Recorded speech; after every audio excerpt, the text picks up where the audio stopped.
What if Cleopatra had a secret daughter whose story could reveal hidden connections between the ancient world and the New Testament?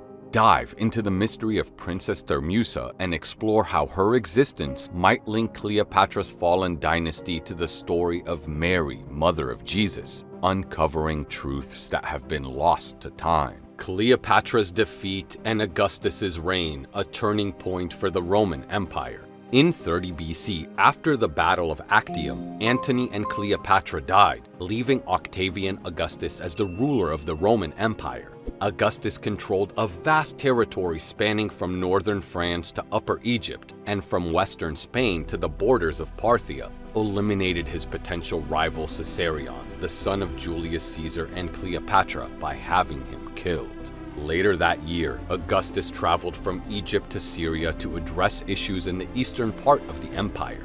During his journey, he gave Cleopatra's personal bodyguard, a Galatian soldier, to King Herod the Great, who remained a client king of Rome. Interesting to note that the Galatian soldiers were a group of Celtic tribes from Anatolia, modern-day Turkey, known for their warrior skills and had been recruited by Cleopatra for their military prowess. Once Augustus arrived in Syria, he stayed for a while due to the unstable situation on its border. Armenia's king Artaxerxes attacked Media's king Artavasdes, and Parthia's Phraates IV was overthrown by Tiridates. That did not stop Phraates IV from regaining the throne again, and by doing so, Tiridates sought refuge with the Romans. It is speculated that Augustus might have played a role in instigating the uprising in Parthia by supporting Tiridates, as it would have served his interest to control Parthia indirectly. Nevertheless, Phraates IV returned to power with Scythian assistance. After his stay in Syria, Augustus likely visited Greece before returning to Rome in August 29 BC, where he celebrated his triumphs. During this time, he paraded Cleopatra's children Mark Antony, Alexander Helios, Cleopatra Selene, and Ptolemy Philadelphus through the streets of Rome. The young children, aged 10 and 4, were adorned with heavy golden chains. Despite the humiliation, Augustus treated them kindly, and they were raised alongside his wife Livia and his sister Octavia in a household that housed various imperial orphans. Diplomatic marriages and political strategy. Cleopatra Selene's union with King Juba II.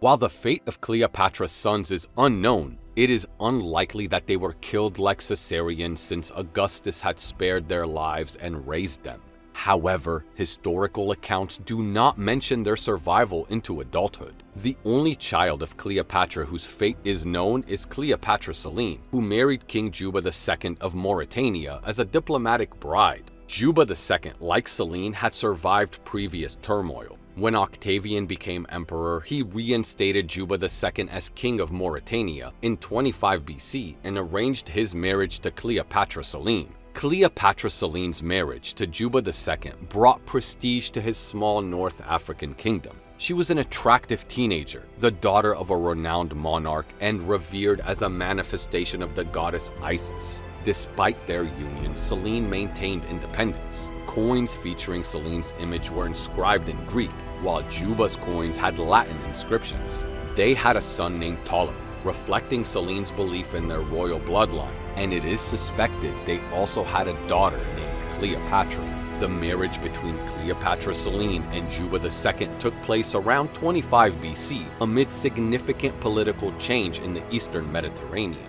These changes involved the Parthian Empire, where Phraates IV, previously overthrown, unexpectedly regained the throne. Tiridates, a prince seeking power in Parthia, was also a factor.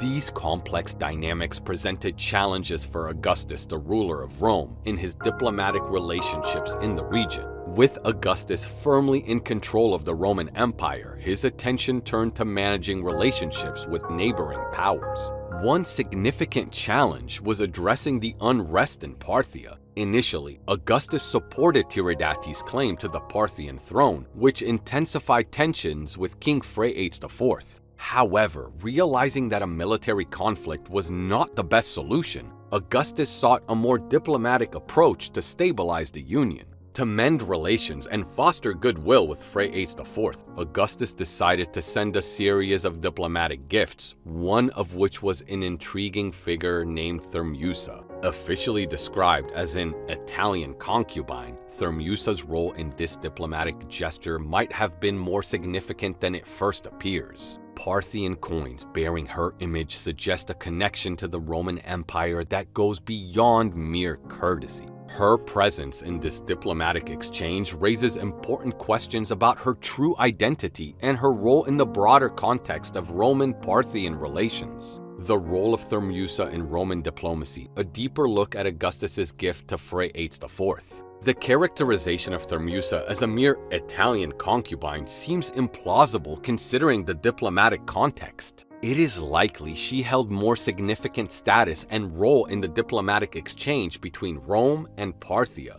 Details about Thermusa's background and her impact on the Roman-Parthian relationship remain uncertain. Her selection as a diplomatic gift suggests a meaningful connection sought by Augustus, possibly through a marriage alliance or as a symbol of cultural exchange. Unfortunately, historical records offer limited information on Thermusa beyond her association with Phraates IV and her role as a diplomatic gift. Her impact on the Roman-Parthian relationship remains unclear, but her inclusion in the exchange aimed to foster goodwill and improve relations between Rome and Parthia. Although information about Thermusa is limited, the discovery of Parthian coins featuring her image confirms her existence and underscores her significance in the Roman-Parthian diplomatic exchange. It's evident that her role was to establish goodwill and improve relations between Rome and Parthia. Just like when Augustus arranged the marriage of Cleopatra Selene to Juba II, the king of Mauritania, to secure his position in North Africa,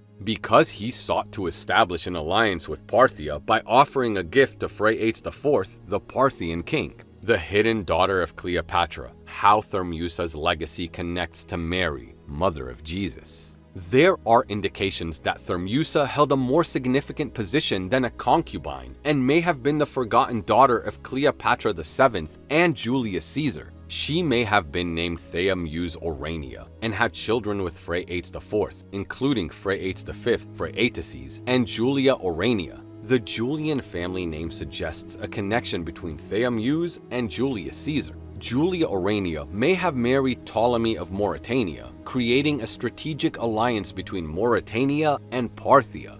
This alliance would have connected Egyptian royal cousins who descended from Cleopatra VII and were resettled in Parthia by Rome. Incest was not a foreign practice to royal bloodlines. In relation to the biblical accounts of the New Testament, the Parthian royal family was involved, and it is suggested that Mary, the mother of Jesus, was related to the exiled family of Queen Thermusa and King Phraates. The most likely candidate for Mary is Princess Julia Muse Aurania, Thermusa's daughter. Thermusa's daughter used the designation of the Julian family, which demonstrates that Thermusa was probably the daughter of Julius Caesar. For why else would an Egyptian Parthian queen name her daughter after a Roman emperor? The name Mary was coined in Egypt and used in pharaonic titles, including by Roman emperors ruling Egypt with the meaning loved by Isis, Isis Mary. This indicates that Mary was originally an Egyptian name derived from the title Mary, meaning loved by. The Egyptian language also connects Mary to the sea, as Mary can refer to the lady being a love goddess, linking her to the well-known love goddesses like Isis, Astarte, Aphrodite, and Venus. Mary's role as a god's wife, following the tradition of Makkah Tamar queens, further solidifies her association with Isis and Aphrodite as love goddesses. Plain and simple, Mary is not a name but a title meaning love goddess. The tradition linking Mary to a Parthian queen named Thermusa remains strong in the centuries following Jesus' death, as depicted by Renaissance artists. The imagery of Mary, dressed in blue and white robes, standing on the crescent moon with 12 stars around her head, aligns with these traditions. Cleopatra's fall led to a new era under Augustus, but her legacy lived on through her children and intriguing figures like Thermusa, who might have been Thermusa Aurania, Cleopatra's secret daughter.